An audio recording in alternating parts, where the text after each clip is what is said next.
Okay, students. Now the next topic is Ampere's law.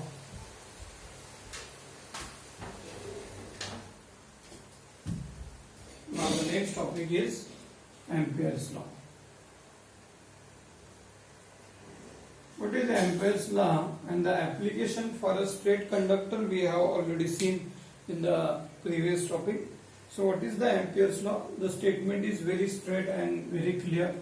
What is the statement for the Ampere's law? What is the equation?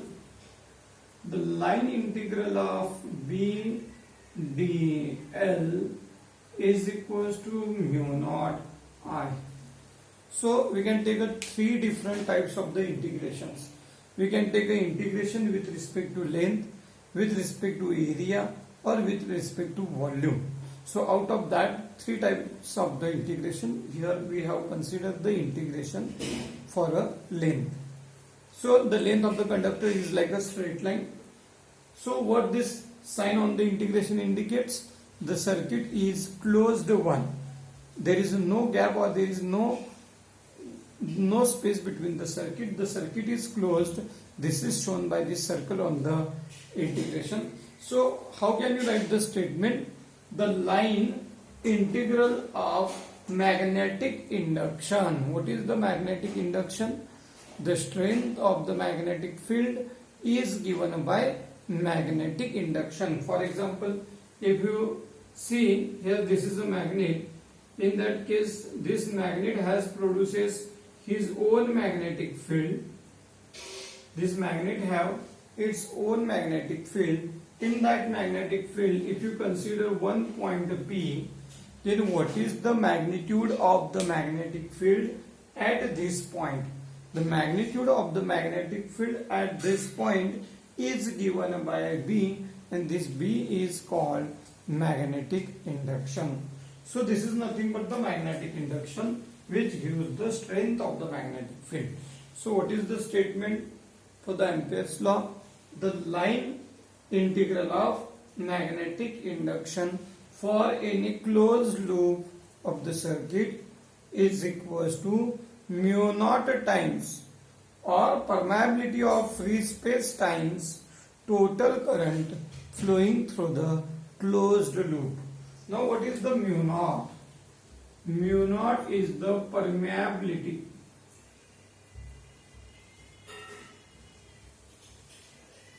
What is permeability? Permeability means ability to produce a magnetic field. Every magnet or every conductor has its own ability to produce the magnetic field. That ability is called permeability. So every magnet can produce a strength of the magnetic field. The ability of the conductor to produce the magnetic field, that ability of the conductor to produce the magnetic field is called permeability. This permeability is denoted by mu naught. The equation for permeability is 4 pi into 10 raised to minus 7. The value of mu naught is 4 pi into 10 raised to minus 7. And this 0 indicates that it is the permeability of free space, or we can call this is as a vacuum. So vacuum is nothing but free space, empty space. Vacuum is nothing but the space where all air particles are completely absent. So this is about the permeability of the free space. So this is the statement for the Ampere's circuital law. In that case, what is the statement we can define again?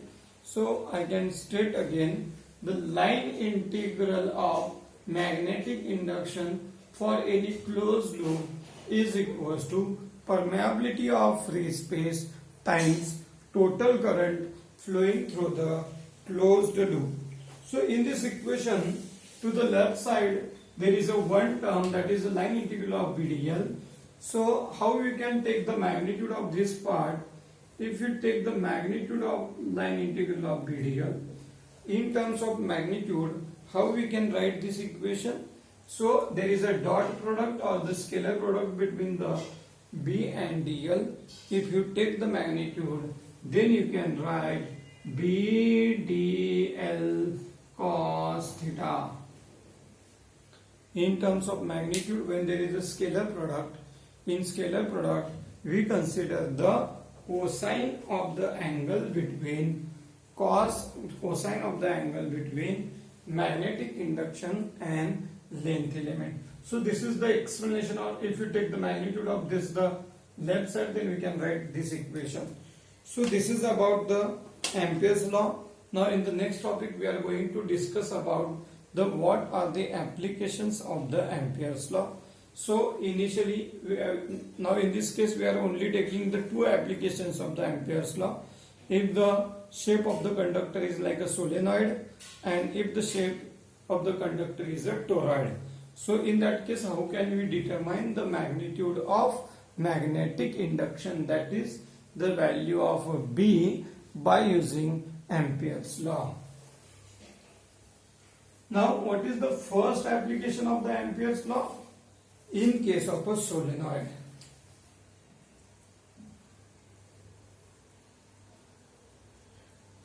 Solenoid. What is the solenoid? If you wrap the insulating copper wire into the shape of the cylinder, then it is called solenoid. For example, if you see in this, this is a insulating copper wire. Can you see the insulating copper wire? So internal part of the wire is nothing but the copper, and this copper wire having a coating of insulation or plastic coating. This is called insulating copper wire. If you wrap the insulating copper wire, if we wrap this insulating copper wire like into the shape of the cylinder, suppose this is a cylinder, so it is a non-conducting material. If you wrap this insulating copper wire on this conductor into the shape of the cylinder, if you wrap this insulating copper wire on a conductor into the shape of the cylinder, then it is called solenoid. So it is called solenoid. So understood what is the solenoid? The insulating copper wire wrapped in a shape of a cylinder, then it is called solenoid. So we consider one solenoid here. Suppose here, if you consider the diagram,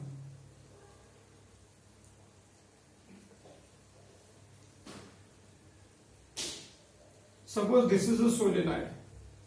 So how we can define this is a solenoid? Because there is a insulating copper wire is wrapped on the solenoid. So insulating copper wire is wrapped on a conductor, so it is called a solenoid. So here the current is passing through the solenoid, on the other side current is going away from the solenoid. So current is passing through the solenoid. Then what is the target? The target of this topic is to determine the magnetic induction along the axis of the solenoid. So what is the length of this solenoid? Suppose the total length of the solenoid is denoted by capital L. Now what is the axis of the solenoid? So we consider there is an axis as a AB is the axis of the solenoid. To determine the value of magnetic induction, suppose if you consider one point, that point is the point P, which is along the axis of the solenoid, then what is the magnetic field or what is the magnetic induction at this point P? That can be determined by using Ampere's circuital law. Now in that case we can see there is a one solenoid and one point P is on the axis of the solenoid. In order to determine the magnetic induction along the axis of the solenoid, we consider one rectangular imaginary shape. That imaginary shape we can call as or we can consider one loop of the imaginary shape. That loop is AB, BC, CD and DA. We consider imaginary loop what is the name of the loop? A, B, C, D, again A. So we can determine, first we are going to discuss about what is the magnetic induction along each line, and at the end we can determine the value of magnetic induction along the axis of the solenoid. So how we can determine this value? Now initially, what is the total current flowing through the solenoid? The total current flowing through the solenoid is denoted by NLI. The total current flowing through the solenoid is denoted by NLI. Why? Because the total current flowing through the conductor is depending on two parameters. One is the length of the solenoid. If the length of the solenoid is long, then in that case current will be flowing through the solenoid is also large. So the current flowing through the solenoid is directly depending on the length of the solenoid. And the second parameter is number of turns. How many times you are wrapping the wire on the solenoid. So if you are increasing the number of turns, in that case the current flowing through the solenoid also increase. So in this way, the total current flowing through the solenoid is depending on two parameters. One is the length of the solenoid, and second parameter, which is important one, that is the number of turns of the solenoid. So the total current I, instead of I, we are going to write NLI. Now what is the equation of the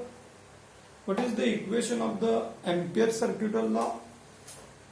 It is line integral of BDL, so there is a dot product, is equal to mu naught. What is I? Instead of I, we can write NLI. So we consider this is as a equation number 1. So this equation represents the Ampere circuital law. Now in this equation, take the left side. What is the left side? Line integral of VDL. So for a complete closed network, what is the name of the complete closed network or name of the loop? The name of the loop is A, B, C, D, A. So apply the Ampere's law to each loop or each side of the loop. We apply the Ampere's law to each side of the loop. What will happen? Suppose first, what is the first link? Integration from A to B. So the first loop is AB and remaining term as a BDL. Plus what is the second part of the loop? It is a BC.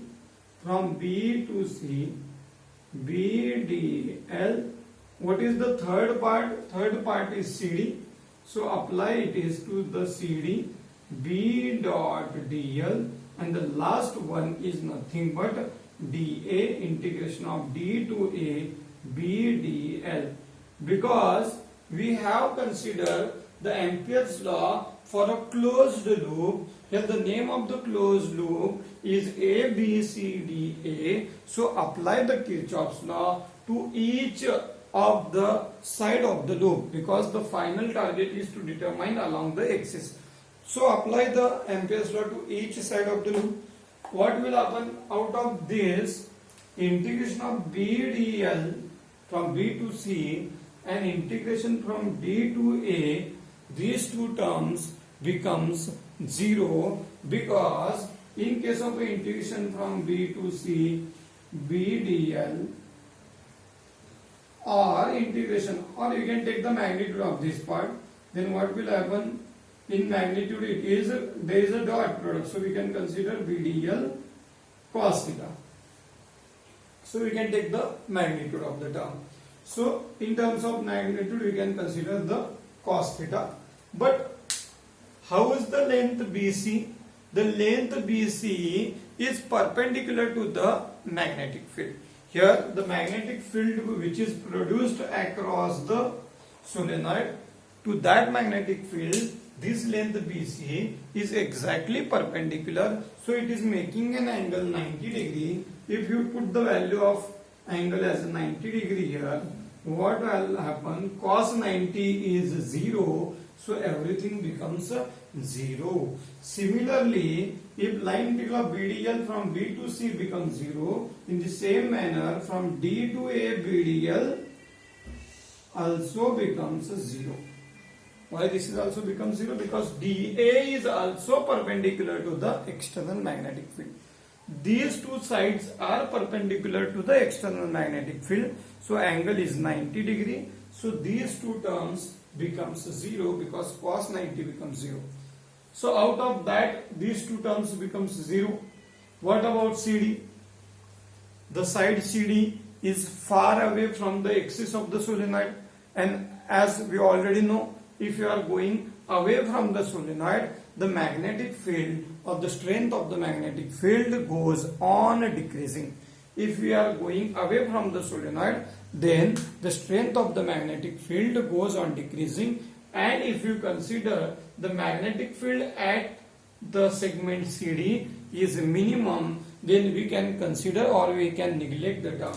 So here we can write from B to C, line integral of BDL is almost nearly equals to 0 because that side BC is far away from the axis of the solenoid. So the magnetic field at line CD is nearly equals to 0. Now put these all values that the BC and DA is 0, and also C to D is also nearly equals to 0 because CD is far away from the axis of the magnet and the magnetic field at CD is almost 0. Put these all values in above equation. What is the remaining term here? Line integral of closed integral of BDL becomes first term from A to B BDL. There is no change, it is as it is. What about this term? Becomes 0. Second term becomes 0. Third term becomes 0. So what is the remaining term? Line integral of BDL, there is a dot product, is equals to only the remaining term is A to B BDL, and if you take the magnitude, then what will be the magnitude? In magnitude it becomes BDL cos theta, and as we can see, the length AB is parallel to the magnetic field. So angle between magnetic field and length element AB is 0. So here if you put the value of cos theta as a 0, then cos 0 becomes 1. So remaining term becomes, what will be the remaining term? AB, only BDL, take the B outside because it is constant, integration from A to B DL. What is the length element? DL is the small length, any one small length is the DL. If you take the integration of this small length, so we will get a final length of AB. That final length is nothing but capital L. So we can write B into capital L. So instead of writing line integral of BDL, we can write B into L. Put the value in this equation. What will happen? Put the value in equation number 1. Line integral of BDL becomes B into L. So what will happen? BL is equals to mu naught NLI. So what is the target? The target is to determine the value of magnetic induction. So L will be cancelled from the both sides. L will be, length is common, so it will be cancelled. So B becomes mu naught Ni. By using this equation, we can determine the magnitude of magnetic induction along the axis of the solenoid. Understood? So this is about the axis of the solenoid. If any point is located along the axis of the solenoid, then in that case the magnetic induction, or we can call it as the strength of the magnetic field at a point along the axis of the solenoid, can be determined by using this formula where mu naught is the permeability of the free space, N is the number of turns of the solenoid, and I is the total current flowing through the solenoid. Suppose if the point is located at one of the end of the solenoid. So what is the solenoid? So again you can see this is the solenoid. Here the point is here exactly at the center. If the point is located at the center, then we can apply this equation. But if suppose the point is exactly located at one end of the solenoid, in that case we can write the same formula, but in that case we can, or the magnetic field applied on the point is only due to the half of the solenoid. So we can write B is equals to half of the B, that is the mu naught Ni, mu naught Ni. Understood? So this equation gives the value of the magnetic induction if the point P is located at one end of the solenoid. So this is about the topic solenoid.